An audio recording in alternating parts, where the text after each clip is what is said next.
All right, this is going to be a look at two unique and somewhat fresh concepts that the Ravens are using in terms of utilizing their tight ends, Mark Andrews and Isaiah Likely. We know that Andrews is who he is. He's a monster.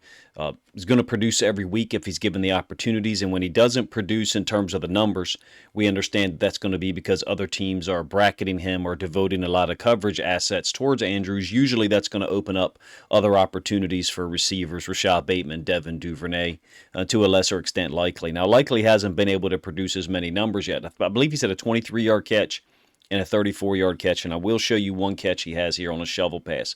Ravens, it's quite well documented that Greg Roman was a tight ends coach at one time, has run a lot of stuff under the pistol option scheme. For those of you that don't know, he's not actually from an option background in terms of his coaching pedigree or his coaching history. It's not like he coached under Paul Johnson or someone who ran spread option concepts. But in any case, this year there appears to be a genuine effort to introduce certain new concepts for the tight ends. Now, we're going to separate this from our desire to see some new concepts utilized for the wide receivers, because the more we get the ball to Rashad Bateman, the more damage we're going to do. I've done enough videos, I think, documenting and displaying and illustrating what Devin Duvernay's been able to do so far. We've got to, if you ask me, apply some of these new concepts, new ideas, or new problem-solving strategies to Rashad Bateman. Getting him the football more often is only going to help this team. And if you look at some of the routes he's run, he's open more often than he's getting the ball. I have a video come out about that later Friday, hopefully. But this is going to be focusing on two concepts, one of which is a 4th and 1 against the Dolphins.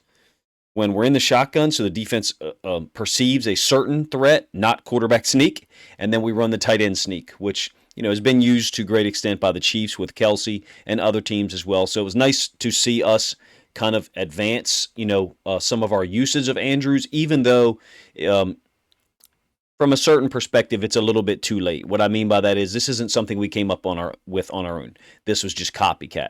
Let's still give credit to our coaching staff for using it, at least converting a 4th down, recognizing that we were having extreme difficulty converting anything short yardage in our typical under center heavy personnel groups against the Dolphins.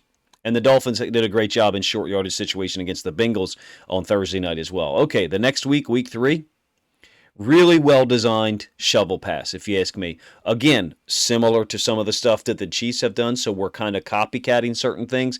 Chiefs aren't the first people to use a shovel pass, but a couple of things I'd like to point out in terms of the design of it. Number one, it's empty, so we're pulling someone out of the box. Normally, you get running back motion to determine whether you got zone or man. Okay, so you clearly have man here. It doesn't matter in terms of the play, though. Lamar is going to pitch this ball regardless. Second part of this design, if you ask me, that I find to be really impressive. Duvernay is taking his route here, so we're pulling multiple defenders away from the point of attack.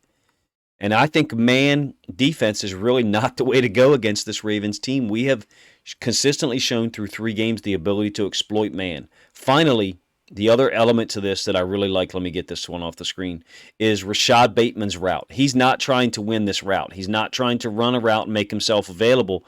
All of these routes, Dobbins, Duvernay, and Bateman, are all designed to either clear out space or act essentially as a block, and that's what Bateman's is designed to do. Watch his route as he releases to the outside and then pulls this defender back with him, and essentially he ends up walling off the inside linebacker Bentley along with Daniel Falele. Hopefully that you guys can see that well. Now this other inside linebacker 30 kind of falls for the play, and that's what really opens this up. The DN will be responsible for Lamar if it was an option play. 30, for whatever reason, kind of comes upfield too much, gets himself a little bit out of position. He's an underrated football player, though, if you ask me, especially after watching the film of the Ravens win there. But in any case, here's the end zone angle. You can see the design of it. That motion from Dobbins pulls 21, another underrated player for the Patriots, out of the box. 91 is the quarterback player, so he's coming upfield properly. 30 is being a little bit overly aggressive. Maybe, and this is a concept that the Ravens hadn't shown to this point. So you can kind of understand and forgive him for that.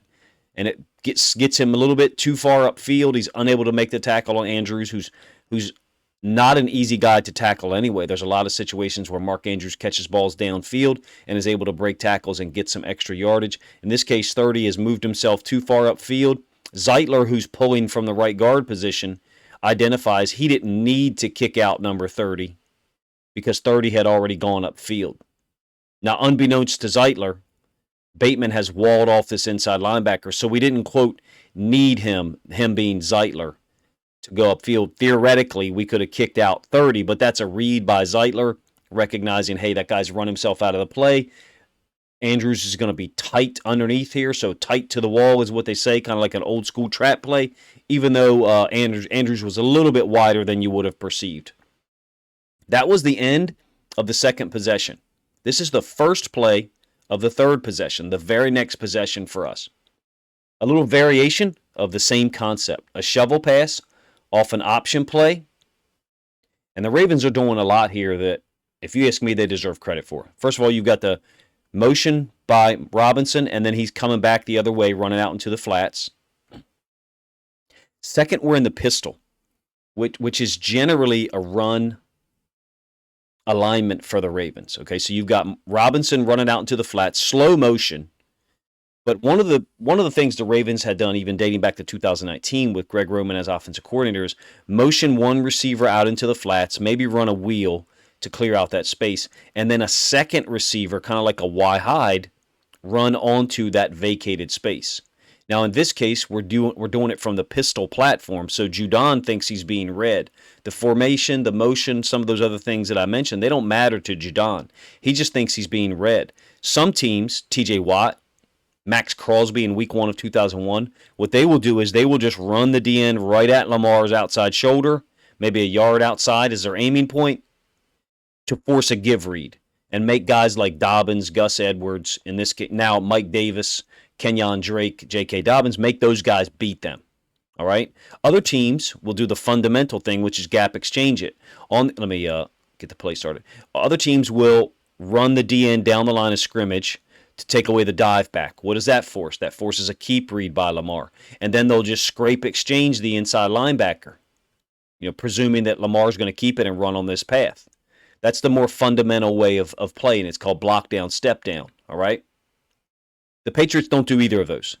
The Patriots kind of half-man it. They kind of settle, and they force the quarterback to decide without being given a clear read. Doesn't really matter, but in the context of this play, because this is designed to be a shovel pass. He was never going to give this football to J.K., in my opinion. Keeps it. Judon still is settled because Lamar has kept it. So this actually works in our favor, and this is why I think the Ravens staff deserves a lot of credit for using this. If we did this against the Steelers or the Raiders in 2021, it wouldn't have worked because Lamar would have a D-end or an outside linebacker in his face immediately. But because the Patriots use the half-man technique, I think I've even heard Teddy Bruschi talk about it at one point. Half-man means if he gives the football, Judon's going to step down, and he'll be the half-man, the outside man, on the dive play. If Lamar keeps it and then runs around the edge, then Judon will redirect and he'll be the half man or the half additional bonus player running inside out because, of course, we know Lamar can outrun him to the sideline, but there'll be support players, force players outside to help Judon. So the half-man technique, in my opinion, is what makes this an absolutely brilliant play because once Lamar keeps it, then Judon goes for quarterback and we shovel pass underneath of it. So using this against certain teams that are going to gap exchange it, like the Titans, is probably not a good option because if they gap exchange it, DN runs down, Lamar keeps it. Well, he's got a lot of space to run onto, and the inside linebacker's folding over the top. You can see where just the lines that I've drawn, Likely's route would take him directly in that path of the inside linebacker. It would be kind of like a delayed option off of the inside linebacker, if you know what I mean. But we don't want it to occur out here. We want this shovel pass to occur within the tackle box, kind of, even though Lamar has to hedge a little bit outside to influence and encourage Judon to step outside. Hopefully you guys are interested in this, and I'm not belaboring the point. I'm showing you the detail that I think is here and the reason why this was ran against the Patriots and not against, certain other teams. All right, last element to this is Andrews' route. Andrews is running a route, apparently, but I do not believe he's a real option here. The wheel is just designed to get the corner out of here. Andrews having this little check curl route, if you ask me, is only designed so that once Likely catches the football, Andrews can then block any second-level players. So again, I don't think Andrews is actually part of the design. I think Andrews is all bait to use here and then become a lead blocker for Likely or a seal blocker for Likely. 8-yard gain. We don't have to scheme stuff to get Isaiah Likely open. There's been other plays where he's been open this year. Against the Jets, I think he drew 2 defensive pass interference calls. Against the Dolphins, I think he drew 1. So I believe he's drawn 3 so far this year. You can see his alignment away from Andrews. Andrews is on the other side. And then post-snap, he goes across a little bit late. Him and Falele kind of run into each other a little bit here, so something's got to be fixed in terms of either Likely's depth being a little further back or Falele's step. As you can see, Lamar reading Judon. Once he hedges outside a little bit, Judon has now understood, okay, now I'm the half man on Lamar, because that's what he's coached to do. And then Lamar keeps it, deft little shovel pass underneath. And then you'll see the timing of Andrews' block there. It springs Likely free for another 4 or 5 yards, something like that. Let me know what you guys think of the breakdown. There are other new concepts that we have used. I would like to see some of the new concepts for the receivers be utilized to exploit certain things, and that's where I think the Ravens, offensive staff and the offense overall has to go if we want to be the team that potentially, as fans, that we think we could be potentially. If we want to win 11, 12, or even more football games than that in the regular season and beyond, we've got to be able to do some of these things, these intricate designed plays that are easy for Lamar. Look at the job flow for Lamar on that play. Execute a ball fake with JK, make it look like a pistol option play. Okay, he's done that millions of times. Step outside, make it look like you're going to keep it, and then shovel the ball to Likely. That's a pretty simple job for Lamar in terms of comparing it to other things he's asked to do.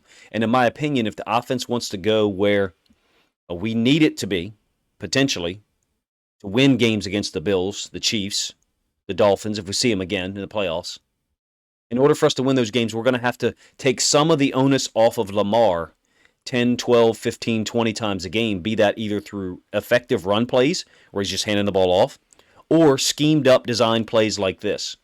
Now, an additional point, this adds another completion for Lamar because it is a forward pass. Now, you may say, well, what difference does that make? Well, a lot of the quarterbacks in the league get that from their offensive coordinators. That has been a weakness, I believe, in our staff in the recent years in terms of offense. Here is a little bit of evidence that we're able to get him 2 completions, one of which was a touchdown to Andrews to add to his stats that further illustrates and gives evidence to the effectiveness with which he's playing overall. Appreciate you guys checking the video out. Let me know what you think of this. I'm able to produce stuff like this now because every single Ravens offensive play is labeled in our database with all information, formation, down, distance, play concept, gain, etc. If you're at all interested in having access to that, it's a part of my Patreon, or you can become a YouTube supporter for $2 or $5 a month to get you access to it. Let me know what you think of the video concept, what you think of how we're trying to utilize the tight ends a little differently, and what you think of my idea that hopefully we're progressing that idea across all positions within the offense.